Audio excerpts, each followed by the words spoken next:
Okay, so we are on week 8 with pain with intercourse. So this week I'm teaching how to get the pelvic floor to contract and relax 3 different ways. So from here, the first layer is the most superficial layer, and that's all these guys here.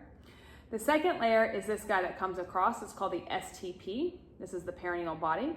And then the third layer is all these deep muscles back here in the bowl area. Now, to get this first layer to contract, okay, this is part of the clitoris, you have to think about drawing the clitoris to the vaginal opening, meaning trying to nod the clitoris to the vaginal opening. So that is my cue. I try to say, hey, clitoris, contract to the vaginal opening. So if this is my finger and I'm trying to nod the clitoris down to my vaginal opening, that's what it should look like. So I give this example because I have the patient trying to feel what it feels like when these muscles are actually being contracted. So that's the first layer. The second layer is these guys right here. It's called the STP that come across from your sit bones. This is actually where you sit. Now, from here, these guys come in, and you have to think and imagine trying to draw the sit bones closer together. So you're trying to draw this closer together. Now, clearly the sit bones aren't going together, but you're trying to think about trying to draw them together. And you should feel a gentle lift when you do that. That's activating your second layer of your pelvic floor. Besides activating these muscles, you also want to feel these muscles drop and relax. That's key. So then there's the third layer, which is the bowl, which is we really cue this based on the anus here, okay? So what I say is trying to act like you're going to suck up a marble up through the anus. That's key. So act like you're going to exhale, you're going to lift your pelvic floor and inhale, let it go. Exhale, lift your pelvic floor, inhale, let it go. Now, this is really important because if you feel tightness happening, which can cause you pain, then if you know how to let go of your muscles, then that pain can go away. That's key. So there's 3 layers here of the pelvic floor. I go over all these of how to contract.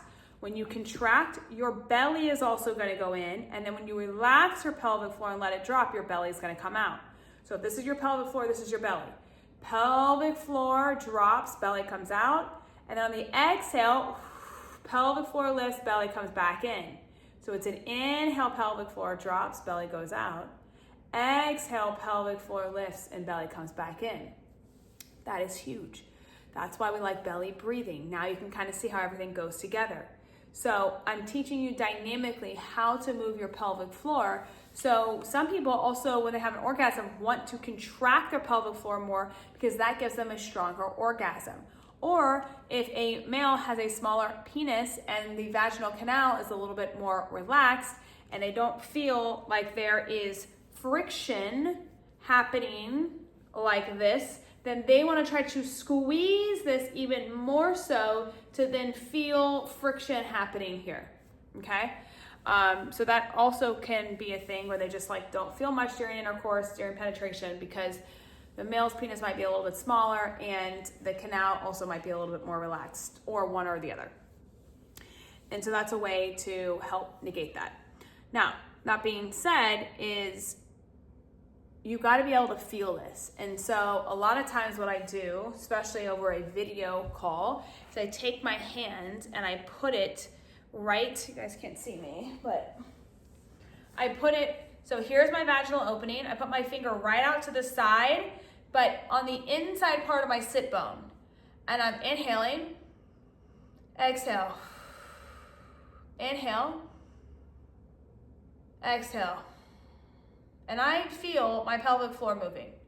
That's good. That's what I want. I want my pelvic floor to be dynamic and not just stuck. Because when it's stuck, that's why we have problems. So that is key to having less pain with sex, okay? So that's huge. And then what I do is I have the patient teach me back what I just taught them so that they understand, so that I understand that they know what they're going to be doing at home and what they're going to be feeling. I'm also going to talk about dilators again, if they sized up in that, like where are we at with that? Have they tried the wand in the shower? Sometimes I like to do this in the shower because it's easy to wipe off. So have they held in each position for about 1 to 2 minutes in each position to help lengthen the pelvic floor? That may still be a thing at this phase. And then have they been pulling at the labias? I think that is important during this phase as well. So this is what I would do at week 8 and really stress the importance of connecting with partner. Again, making sure you're checking in on those activities with that partner and that they're doing something to connect. And if they need to get a sex therapist on board, that they get one on board as well. So that's it.